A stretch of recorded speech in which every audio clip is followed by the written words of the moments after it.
Hello everybody, it's Miss Moody and I'm here with your Moody question of the day. And today's question is, how do I confront someone who may potentially have some mental health issues?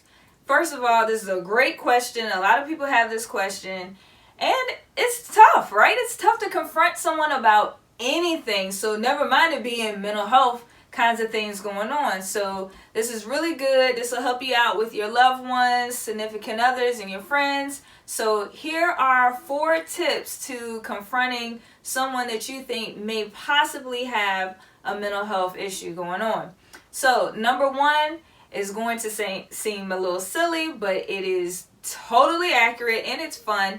It's you want to invite them for a meal. Now, this meal does not have to be a steak dinner, so you can keep your money in your pocket. It could be a nice little snack. You can offer them a piece of gum, anything of that nature, and here is why. Sounds crazy, but you want to make sure that they have some type of saliva in their mouth.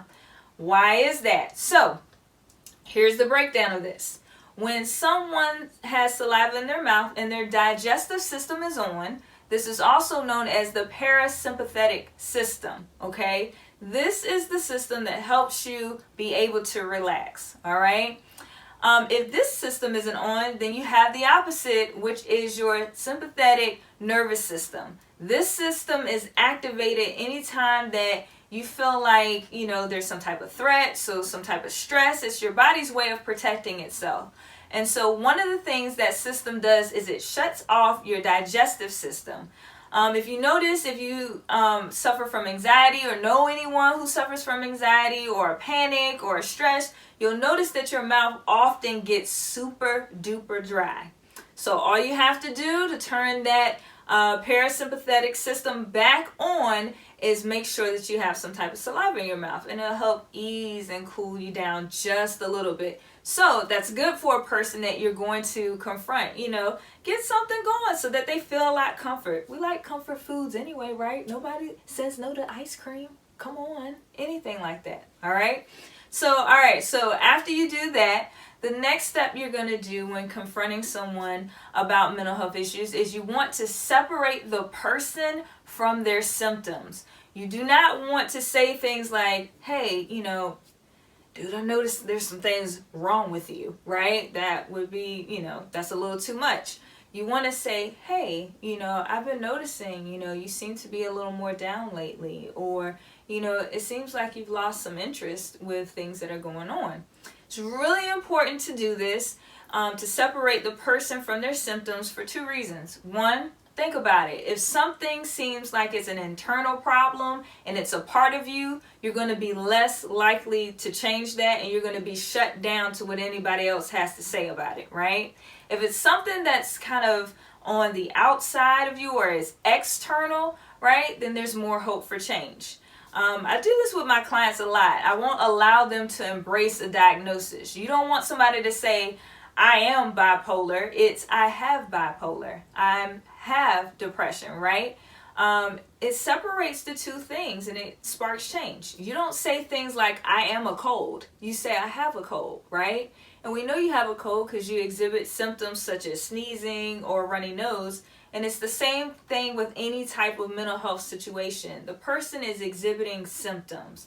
Maybe that's, they're not eating enough, or they're overeating, or, they're sleeping too much or not enough. Those are the things you want to stick to. You want to make sure the person knows that there's nothing wrong with them, that they're just exhibiting some symptoms. All right, so the next thing you want to do is you want to normalize these symptoms, right? Nobody wants to be alone, and nobody wants to feel like something is wrong with them or that they're the only person that deals with this type of things. You want to affirm the person's feelings, right? If you lose a loved one, it's normal to be sad. It's also normal to feel sad when a birthday or a holiday or whatever event starts to come up.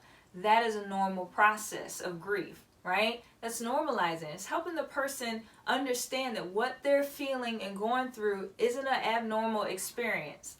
And if you want to take it a step further, you also want to make sure that you do this without taking away from the person's personal experience itself. So what do I mean by that?